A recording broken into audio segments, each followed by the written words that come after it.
Hi friends, நம்ம இன்றைக்கி வரமிளகா கார சட்னி எப்படி செய்கிறதுன்னு பார்க்கலாம். அதுக்கு தேவையான பொருள்: ஒரு மூடி தேங்காய் துருவி வச்சுக்கோங்க, இல்லாட்டி இந்த மாதிரி எடுத்து வச்சுக்கோங்க.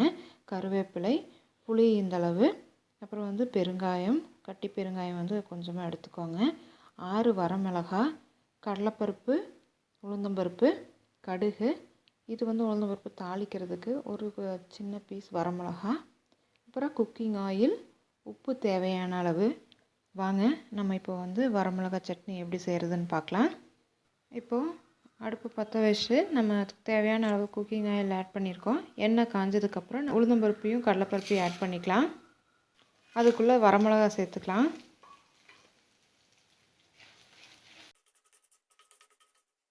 இப்போது கடலைப்பருப்பு உளுந்தம்பருப்பு கொஞ்சம் செவந்துருச்சு. நம்ம இப்போ கருவேப்பிலை ஆட் பண்ணிக்கலாம். அடுத்து நம்ம அந்த பெருங்காயத்தை ஆட் பண்ணிக்கலாம்.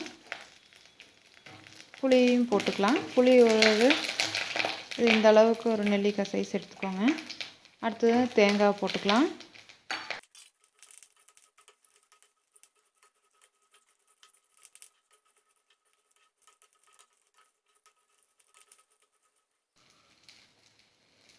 இப்போ நம்ம அடுப்பு ஆஃப் பண்ணிடலாம். நம்ம இந்த சட்னிக்கு தேவையான அளவு உப்பு சேர்த்துக்கலாம். சேர்த்ததுக்கப்புறம் இது ஆறுனதுக்கப்புறம் மிக்சியில் போட்டு அரைச்சி எடுத்து வச்சுக்கலாம். நம்ம தேவையான அளவு தண்ணி சேர்த்துக்கலாம். அரைக்கும்போது சட்னி அரைச்சாச்சு. இப்போ என்னென்னா சட்னிக்கு மேலே போடுறதுக்கு இந்த கடுகு, உளுந்தம்பருப்பு, கருவேப்பிலை, மிளகாய் போட்டு தாளித்து கொட்டிக்கலாம்.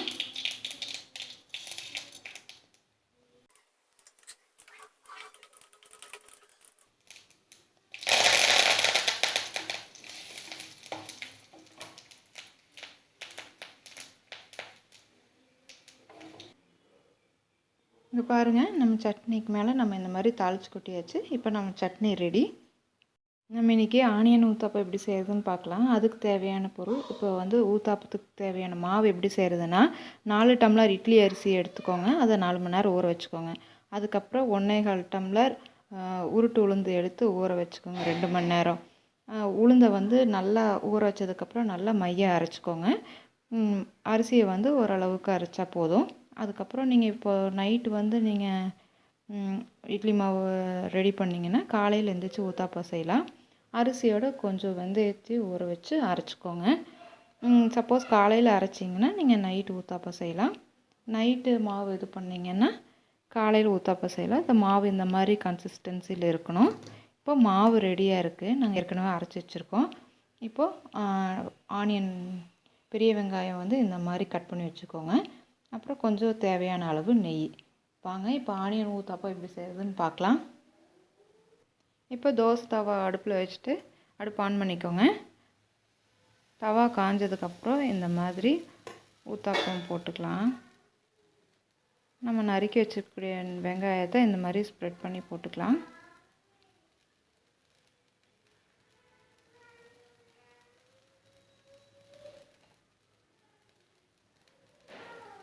கீ போட்டால் ரொம்ப நல்லாயிருக்கும்.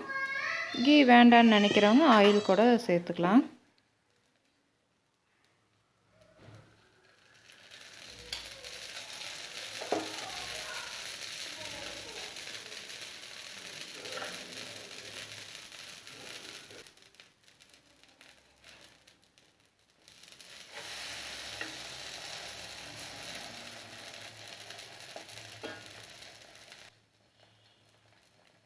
கொஞ்சம் மீடியம் ஃப்ளேமில் வச்சுக்கோங்க. வெங்காயம் நல்லா வெந்துடும். ரொம்ப சின்ன சின்னதாக ஸ்லைஸ் பண்ணிட்டிங்கன்னா கொஞ்சம் சீக்கிரமாக நம்மளுக்கு ஆனியன் வெந்துடும்.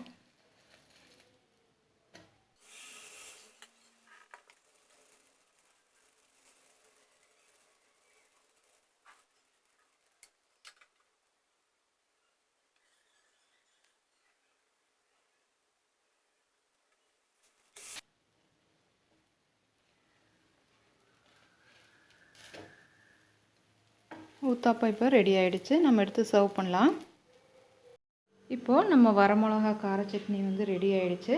அது இட்லிக்கு ஊத்தாப்பத்துக்கு ரொம்ப நல்லாயிருக்கும். நாங்கள் ஆனியன் ஊத்தாப்பத்து வச்சுருக்கோம்.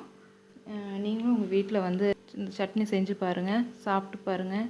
ரொம்ப நல்லாயிருக்கும். பிடிச்சிருந்தா கமெண்ட் பண்ணுங்கள், மற்றவங்களுக்கும் ஷேர் பண்ணுங்கள். அடுத்த வீடியோவில் பார்க்கலாம் ஃப்ரெண்ட்ஸ். பை.